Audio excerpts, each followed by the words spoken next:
I want to kind of talk now. We're going to shift a little bit into this stage of kind of thinking about, we recognize stress is real. We know that our kids are experiencing some stress, and some of them are handling it really well, and others are finding it challenging. And so we want to kind of think a little bit about, what can we be doing in our family life? What can we be doing as we engage with kids to help support healthy mental health, healthy ways of handling the stress? And so I wanted to share with you this tool, which was developed by Dr. Dan Siegel. And he is the person who actually came up with this hand model of the brain as well. He's a professor and psychologist out of UCLA, and he writes a lot of books for families and for educators. And he was thinking about, he created this tool and modeled it after the USDA's MyPlate, which is sort of a illustration of how to have a balanced, healthy diet. And what he's helping us understand with this Healthy Mind Platter is, what are some strategies, what are some essential mental activities that we can be incorporating into our family life, into our daily life, that will really help support mental health, right? And so I want to go into a little bit of detail around the 7 health essential elements. So the first thing that he talks about is focus time. And focus time is maybe the most clear examples are basically schoolwork, right? It takes a lot of cognitive energy and focus to complete our schoolwork. Some other things that we can think about if we are trying to develop this skill in our kids, and just that we want to have a healthy balance of focus in our lives too, are hobbies, right? And some of the hobbies that kids might be in that take a lot of focus. So if kids like to build with Legos or make model airplanes, do arts and crafts like painting or knitting, those take a lot of focus. I was thinking, even, lots of kids are really interested in making their own YouTube videos right now. And that takes a lot of focus to have an idea and to work that plan and to actually do the videotaping. So those are all examples of how you might incorporate additional focus time. And then the next one is playtime.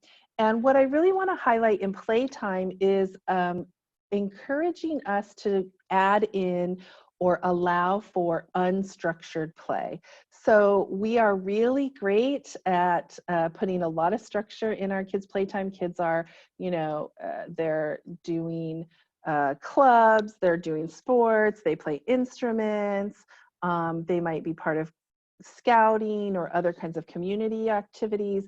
And so just thinking about adding some unstructured play could be really beneficial. Unstructured play really helping the kids make some new connections in their minds.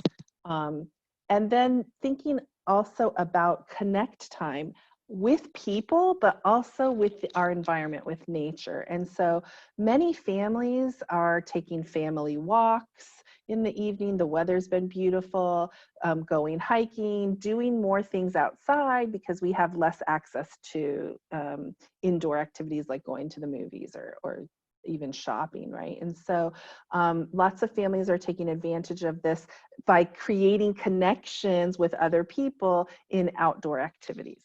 And that brings us to physical time, making sure we incorporate some exercise into our day every day. Exercise actually primes the brain for learning. And what research is showing us is when kids exercise, it helps their brains be better prepared to learn new information and to synthesize information. So when we exercise, we're releasing lots of neurotransmitters, lots of dopamine, oxytocin, serotonin.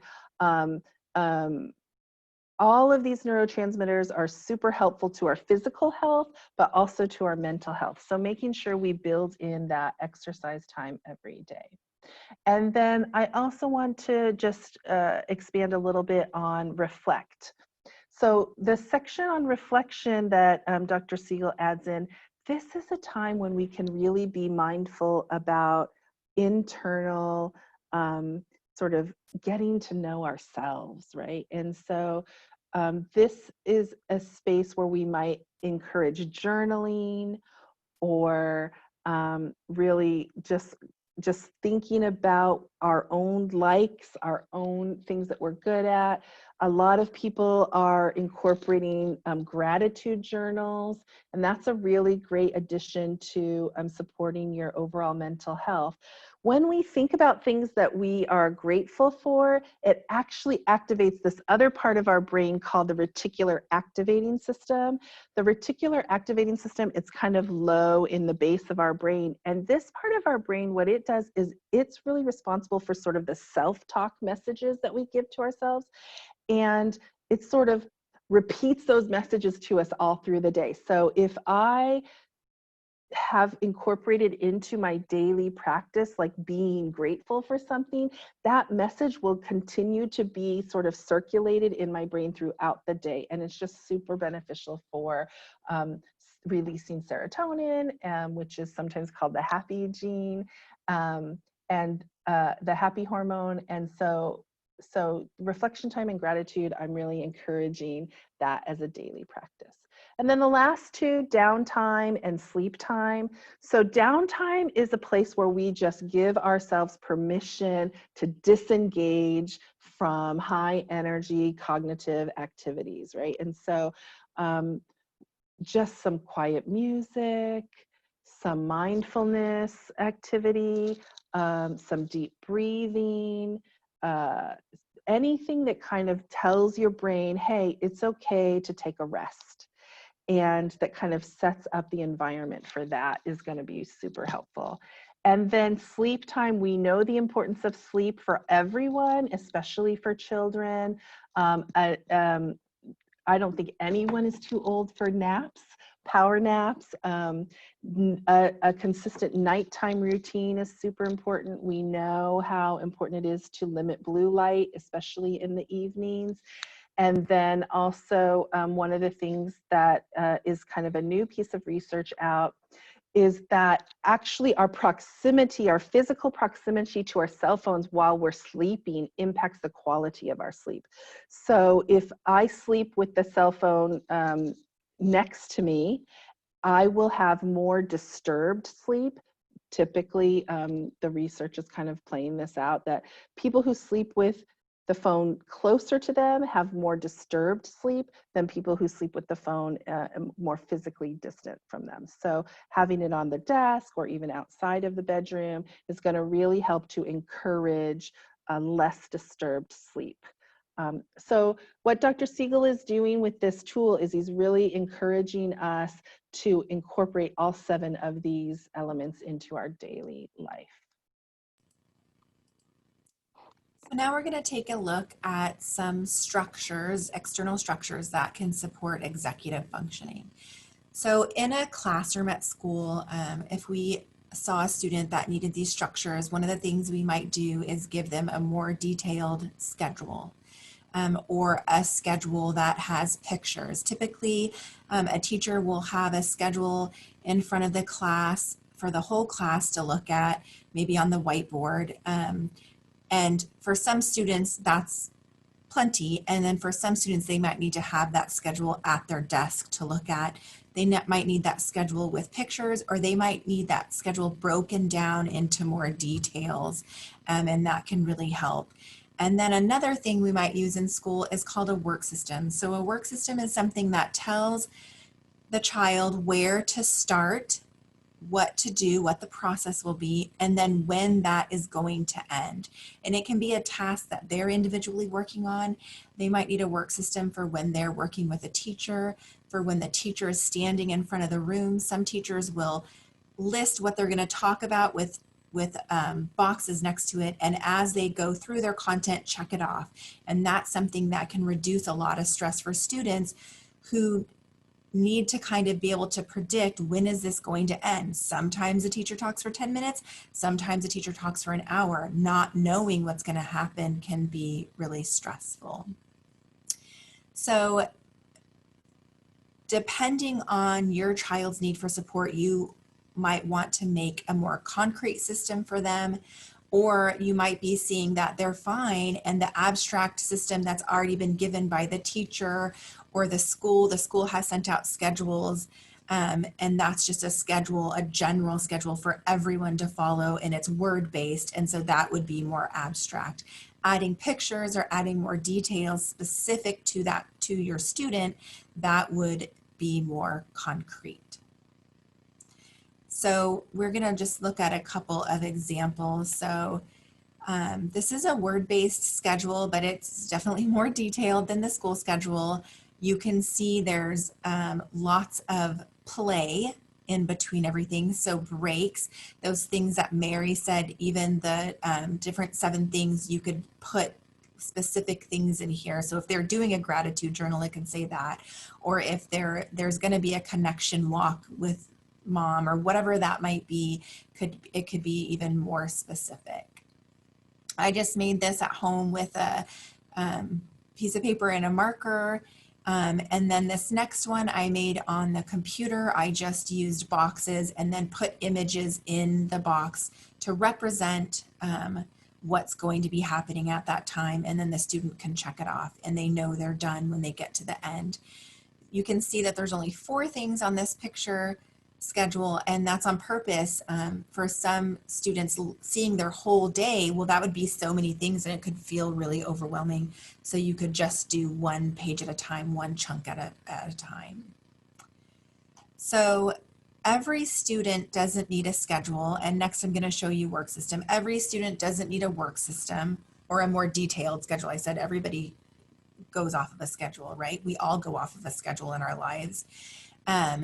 They might need one or the other, and sometimes they might need both. And so an example of a really concrete work system is putting out the things that need to be done right in front of the student, and then they would pull down and put it in front of them and do it, and then they would know they were finished when they got to the end. And so here for this work system, we've got a timer for the time on the computer, then we've got a book, and then we've got lunch at the end.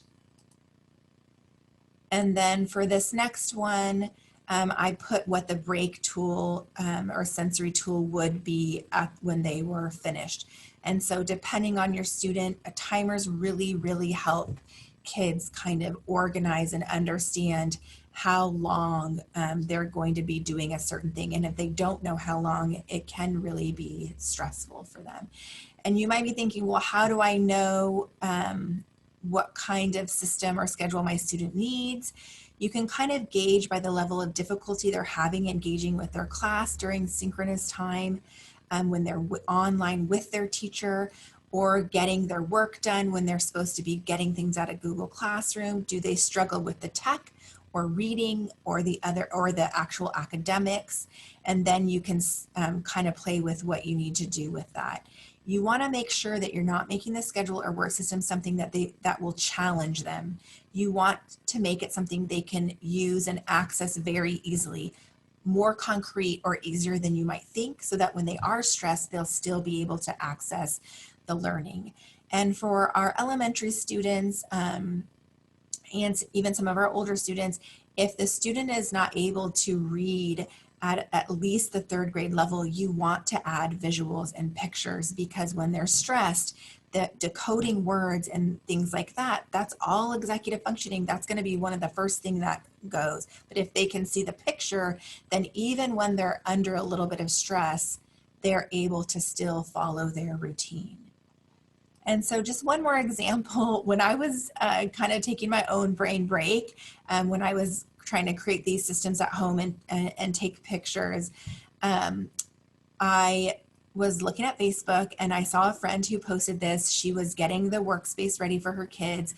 And this is kind of a chore chart. I'm not necessarily saying for chores, but you could put anything on here. You could put the schedule, you could make a work system by putting the steps of the work, including breaks, and just moving it over from the task to done. So maybe a column that says to do and then done. Then they know when to do is empty, then they're finished. And then that's a really great work system and can even be used as a schedule. It's really clear and concrete. It's something typically we might use at school if we were creating a work system for a student.